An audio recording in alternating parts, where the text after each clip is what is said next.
What's up, guys? Welcome to this week's pinball tournament video, where today we'll be talking about the one ball challenge that we had on Cirqus Voltaire, and then we'll be moving to Pinball M to play the new table Camp Bloodbrook. So first things first, let's talk a little bit about the history, some of the interesting facts behind Cirqus Voltaire that you may not be aware of. I think knowing these things won't make you a better pinball player, but I think knowing the history and story behind some of the tables will make you appreciate them even more. So one of the things that I found out when I was playing Cirqus Voltaire last week was the location of the dot matrix display.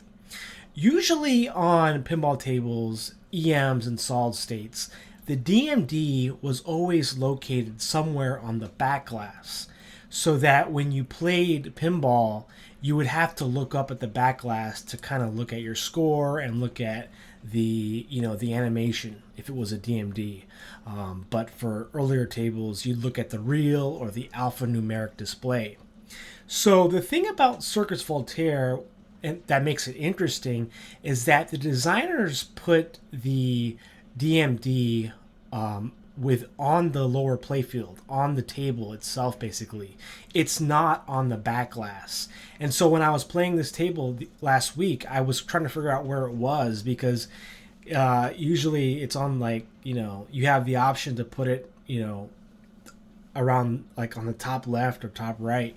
But it's very interesting that it was there, because the designers wanted to help keep the player focused. And they thought that by putting the DMD at that spot, it would, create less distraction. Which I think, I noticed that, if you're thinking about playing the table in real life, I think that's a good idea. So I'm kind of curious why other tables didn't really copy that same concept. There was actually another table to do this before Cirqus Voltaire, and I think, if I'm looking at the Wikipedia, it was Capcom's Flipper Football. So, Capcom's Flipper Football did the same thing. They were the first table to keep the DMD on the lower playfield. But another interesting thing about Cirqus Voltaire is that this machine was the first Williams Bally table to not use an actual replay knocker, which is a device driven by a coil to make a loud bang noise, where it hammers against the wood of the cabinet, and it makes that sound, so that when players got a replay or a match, they would be notified, right? Because I think even when you play real tables today, if you get a replay, players might not even be aware of it, and so they lose out on their free credit, their free play. But so Cirqus Voltaire, they just pre-recorded a sound and put it in the machine instead of using the actual physical device, which I thought was pretty interesting. But yeah, it was those are the two main things about it. But I would say, when you're talking about Cirqus Voltaire, what makes the table so interesting and so important is the personality that comes with the table. I mean, you have the Ringmaster toy popping up from the playfield with a magnet on top of his head, basically, his hat, his top hat. And the call-outs are just so personified, and he's really kind of talking to you as you play, right? When he says, oh, you knocked out my contact. And other lines like it. And you have other call-outs too, other voices kind of talking to you as you play. So it's not just the Ringmaster. You have all these personalities converging on the table. But the Ringmaster toy, I would say, is a huge part of why Cirqus Voltaire is so memorable. And so I want to kind of take this point further and talk to you about how, when pinball began with EMs and even early solid states, themes in pinball were kind of general, right? You had a table that was based on like a circus or billiards, cards, pool, general themes, swimming, sports, tennis. And so themes were very kind of general. And I think when you talk about design, themes kind of, were a kind of quick thought, but more time was spent on design. And then as technology progressed and advanced, and designers were able to do much more, that's when you started to see tables take on more specific themes, but also like original ideas. Like they were expanded even further. So like you had, this table, Circus Voltaire, it's a circus, but it's its own personality, very personality driven. You had Medieval Madness, which was a theme based on medieval times, but you had more of a personality because you had the trolls pop up, you had the call outs, and it just adds to the personality. Whereas on EMs and early solid states, you didn't have call outs. You didn't really have, music or dot matrix displays. So it was kind of hard to add personality. So you kind of could only work with so much. But as tables went on design, I think designers kind of incorporated the theme a lot more within the design itself. And you see that here represented perfectly with Circus Voltaire. With the Ringmaster, with the bouncy ball toy, the Menagerie Marvel, the neon light strip. I think that was one of the first tables to have it. And just the cool coils and ramps kind of look like, some kind of crazy acrobat, trapeze artist concept. And so, that's what I kind of want you to remember. And as when you talk about present day pinballs with Stern and Jersey Jacks and, Chicago Coin Company, it's almost to the opposite end of the spectrum where all these tables are, licensed official themes based on movies, music groups, and different franchises. So we've always come to the opposite end, right? But I think the coolest take from what I've realized from playing pinball for so long is that each table has its own story, its own kind of vibe with it. And but I think as pinball progressed through the years, with the advance in the technology department, you could add to its personality with things like call outs, voiceovers, speech, music, sound bites if you were doing movie themed tables. And so I think that's what I really want you to take from this video, is that theme wise pinball became more specific and detailed, whereas at the beginning it was more like themes were simple and it was just artwork. That's kind of how it progressed. But, talking about Circus Voltaire from a design point of view, this table is very challenging for a one ball. I think to do well on Circus Voltaire, even from a classic three ball, you have to kind of complete modes and progress that way by completing, defeating the Ringmaster, which is not easy to do. You have to hit the Ringmaster like 5 times, right? And then to get multi-balls going, hitting that left ramp to get high wire multi-ball, very difficult to do because, the magnet lock isn't always lit. You have to hit those targets next to the ramp to even get that magnet lock lit. The acrobat shot, hard to do. The juggler multi-ball, hard to start. But once you can get those going, I think that's when you will see your score, increase. But I will say, though, playing this table, I felt kind of like a burnout. Almost like I played it so much that I wasn't really getting better. I noticed more things about the table, but I noticed I wasn't necessarily getting better because I don't think pinball is that kind of game where just playing it more will make you better. I think sometimes, because luck is a huge factor that I think people forget about in pinball, because you want to control the ball, you want to have that control, but sometimes in pinball, when the ball hits dings around the slingshots, that's when pinball kind of goes into the luck side of it, right? But burnout, I think, is a real thing in pinball, because you'll play the same table, the same challenge, and it can get boring. But the good thing is, you have all these other tables to play to keep pinball exciting. So let's talk about the scores here. This was a closed tournament where we had 12 people, so a good turnout. I always like the closed tournament as well, because it's like a pinball club. I know everyone in it, and it's nice to have that little friendly competition going. So first, let me say congratulations to Balchi99 for 56 million points. Crazy, insane score.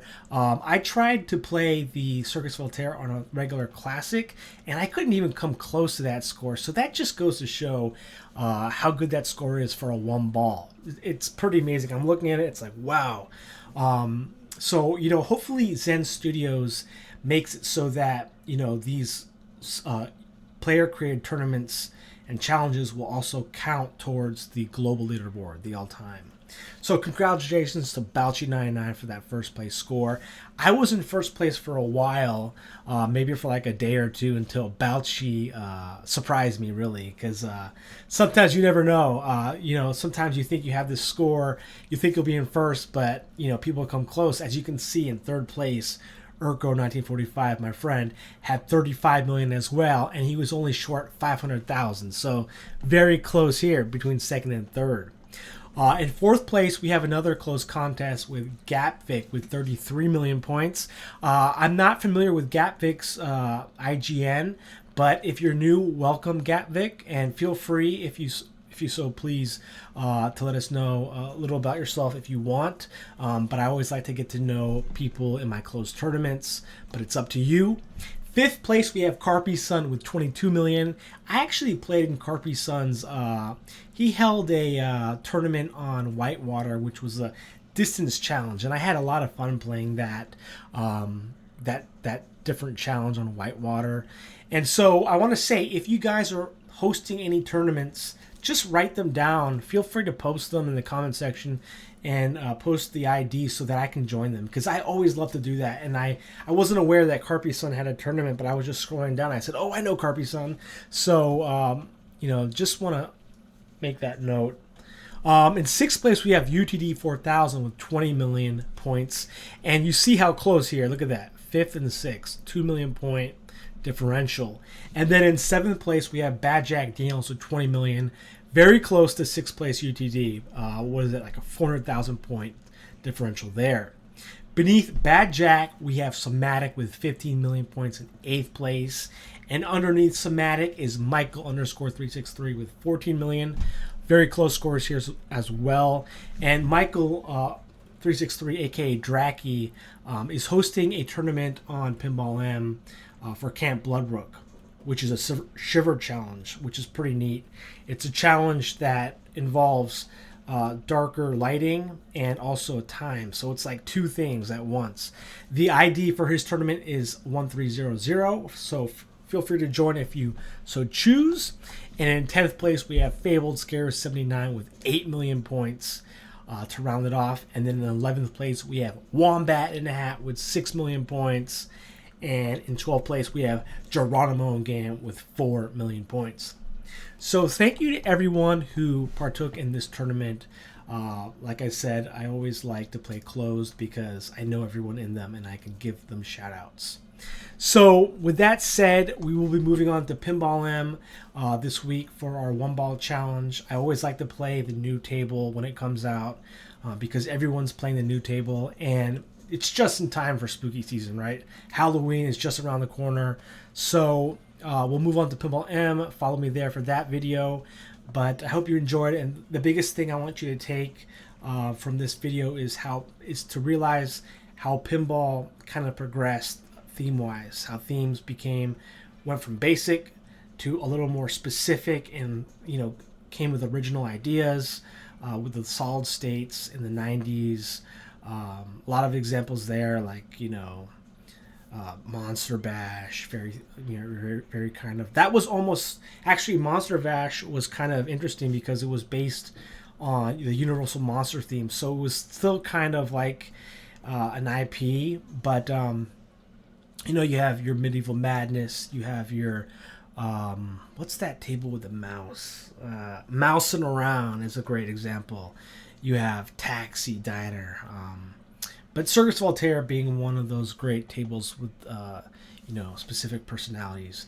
And then fast forward to today, you have a lot of tables have kind of strayed away from original ideas and basic themes, and more so went into specific IPs and license franchises. So follow me there. We'll see ya. Alright guys, here's the tournament I've created for us, the One Ball Challenge. It's an open tournament, and here is the ID. So just enter the ID right here and you should be able to find it. And let's go here.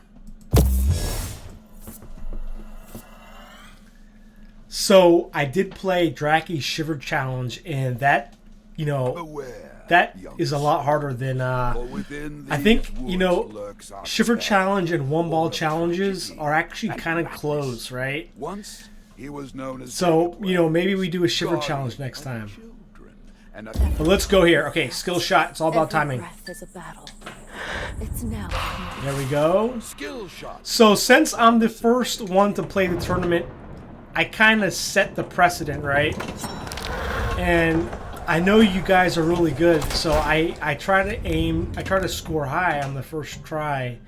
And I think last time I checked, Drake had like 51 million on his Shiver Challenge, and I only got like 14 million.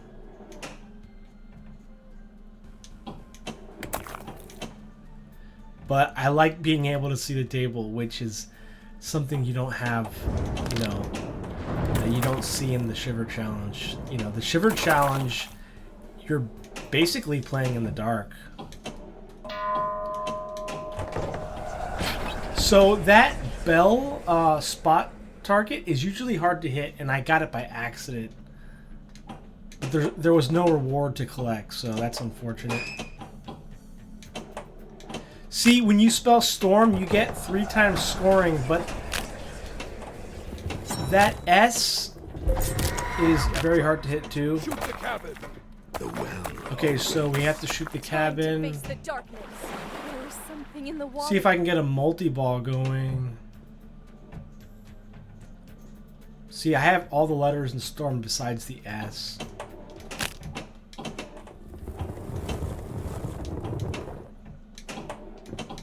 Wow.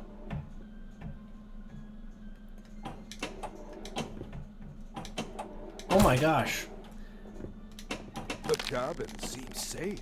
Why don't you lock the ball in there? Cabin lock is lit. Come on now. Oh, I almost got the ass there. Alright, here we go. Finally.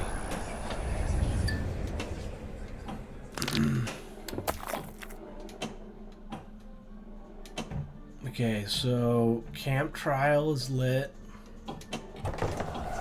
Sheriff Sirens, okay. So on this table you have like trials and main events or acts. Lock is lit. I hit the orbit shots here. 1000 Chestnut at 918X. 1000 Chestnut at 918X. There's one. 1000 in Chestnut.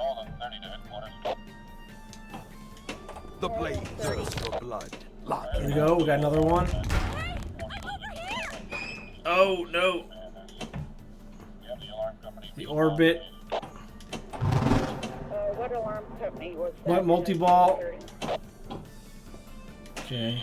The darkness grows stronger Okay. with each ball locked. Trial ended. Well done. Trial But the ended. darkness still lingers. And don't forget, you can also activate kickbacks by hitting the orbit. the orbits. Choose. Okay, here's a main wisely, mode. for the darkness Let's just go with the first one here.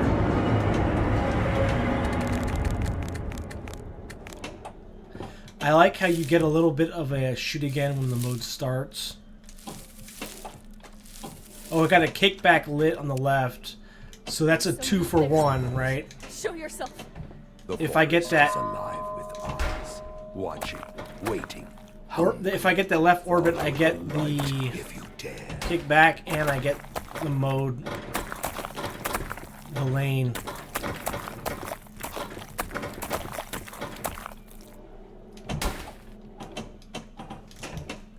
Oh man, I had 81 seconds, so no need to get nervous.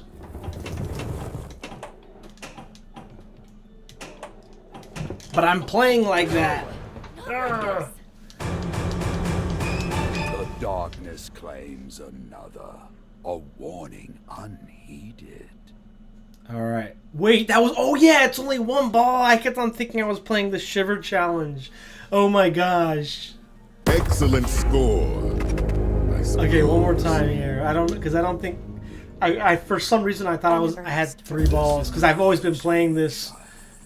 The shadows hold Okay, secrets. so... Wow. Got the skill shot.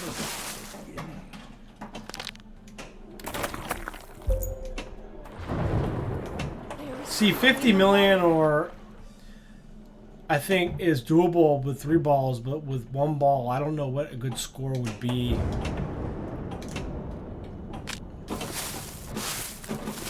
Okay, camper reward and 2 more hits.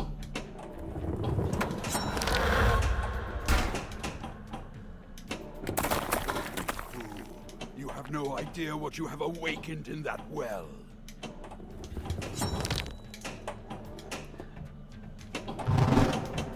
Oh no, it's a 1 ball, it's a 1 ball, it's not a 3 ball. I gotta remind myself. The blade thirsts for blood. Lock in another ball. Okay, we got Multipliers 2x. raise. Something Dracky was saying in the comments was had to do with the voice acting. I think, you know, of course, this table doesn't seem as creepy or as atmospheric as like Texas Chainsaw, but I do like hearing this Jacob. I think it's Jacob that we're hearing. I mean, Why don't you lock the ball? not Jacob. The Wellbound. Okay, we got a lock here.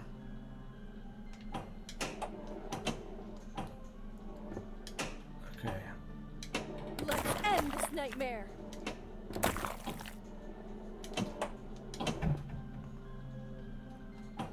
There we go.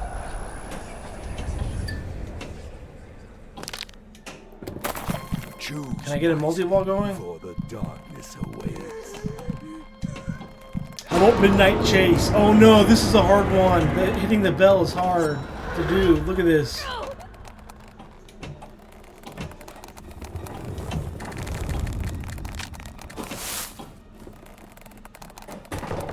Okay, that's hard. Like, got the kickback though on the left out lane. I have a camp reward I can get.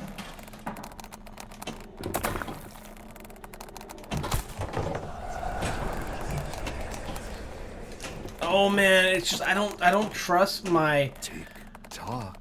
skills or lack thereof with hitting that orbit or that left you know what I mean? Oh, I barely got it. Fortune. Small favors the score. brave. Oh, come on. Multiply. Oh, ×6 multiplier. I gotta make something out of that then. Ooh. One more hit. Okay, come on now.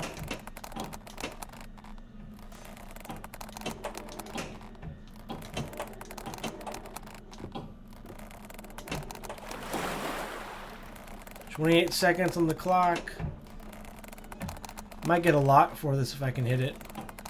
The chase Got it. is on, 3 million. child, Lose and the killer in the fog. world Oh no! until he catches. Okay, so what do I have to hit now? Storm hitting us. Oh, I see the lane. see the lane. It's a hard shot. I thought we were done when I got the third.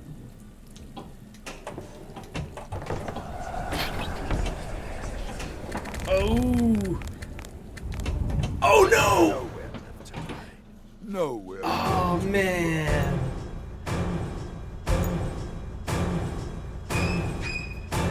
That's the bonus didn't help me. I was still short by a million.